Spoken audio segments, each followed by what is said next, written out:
Кандайсыңар достор? Мен Жаныбек Абидетегин. Мындан кийин силерге кандай кызыктуу китептерди, жаналарды кантип, кайда окуу керектиги тууралуу айтып бермекчимин. Андыктан мен менен болгула. Достор, ал эми бүгүн силерге мен Грузия кантип реформа жасай алды деген китеп тууралуу айтып берем. Бул китеп Грузиянын экс-президенти Михаил Саакашвилинин доорунда жасалган реформалар тууралуу баяндалат. Китепти негизи Лариса Буракова деген орус экономисти жазган. Китеп мына түп нускасы негизи орус тилинде, мынакей биздин колубузда орус тилинде турат. Китеп кийинчерээк грузин тилине, анан 2018 жылы Бугупресс тарабынан кыргыз тилине которулду.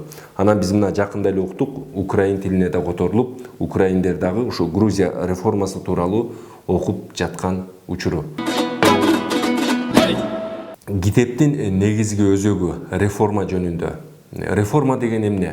Реформа бул латын тилинен кирген реформа, адамдын жашоосун өзгөртүү. Же болбосо мына азырда айтып жүрүшөт, англис тилинен ала турган болсок, реформ. Башкача айтканда форманы өзгөртүү. Эми бизге азырынча реформанын аныктамасы таптакыр кереги жок. Тескерисинче ошол реформаны кантип ишке ашыруу тууралуу маалыматтар керек болуп жатат. Реформаны негизи ишке ашырууда эң негизги 4 принцип бар. Анын биринчиси, реформа кайсы бир тармак үчүн жасалбайт. Реформа жалпы система, жалпы өлкө, эл үчүн жасалат. Мисалы мына биздин өлкөбүздө мындан 2-3 жыл мурун жаңылбасам, паспорт тармагында аябагандай эң сонун реформа жасалды. Бир имаратка киресиң, 1 сааттын ичинде бардык төлөмдөрдү, тиешелүү документтерди тапшырасың, чыгасың.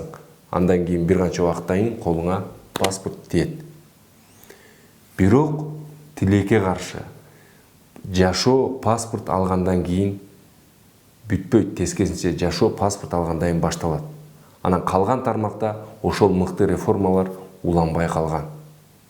Ал эми реформанын экинчи принциби болсо, бул реформа кайсы бир саясий элита, же болбосо кайсы бир бизнесмендер, кайсы бир саясий күч үчүн жасалбайт.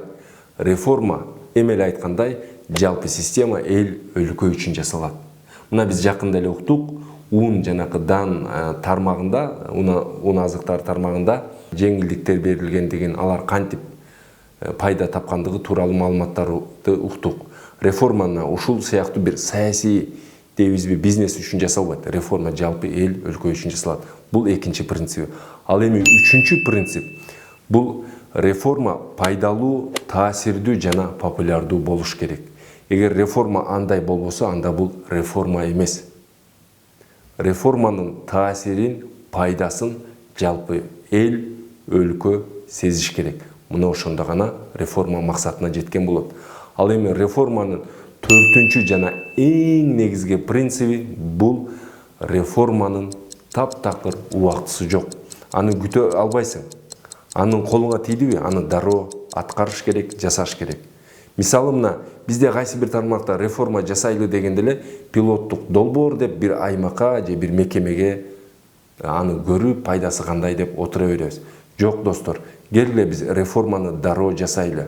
Анткени реформанын убактысы жок деген себеби, реформа колуңа келдиби, аны жасайсың, саясий күчтөр менен күрөшөсүң, элге түшүндүрүү иштерин жүргүзүүдө кыйналасың, бирок натыйжада эң жакшы система жана өзүңдүн кадыр баркың, эмгегиң калат. Же болбосо саясий күчтөр менен эсептешесиң, элди алдайсың, натыйжада эл кыйналат, өзүң да кыйналасың, башкалар жыргайт. Бизге ал кереги жок. Келгиле андыктан ошол реформалар Грузияда кантип ишке ашканы тууралуу угалы, билели, окуйлу. Мына ал тууралуу мен силерге эмки көрсөтүүмдө айтып берем. Китеп «Үнсүз мугалим». Мына ушу «Үнсүз мугалим» тууралуу мен каналымда айтып берем. Достор, каналга жазылгыла, комментарий калтыргыла, лайктан баскыла.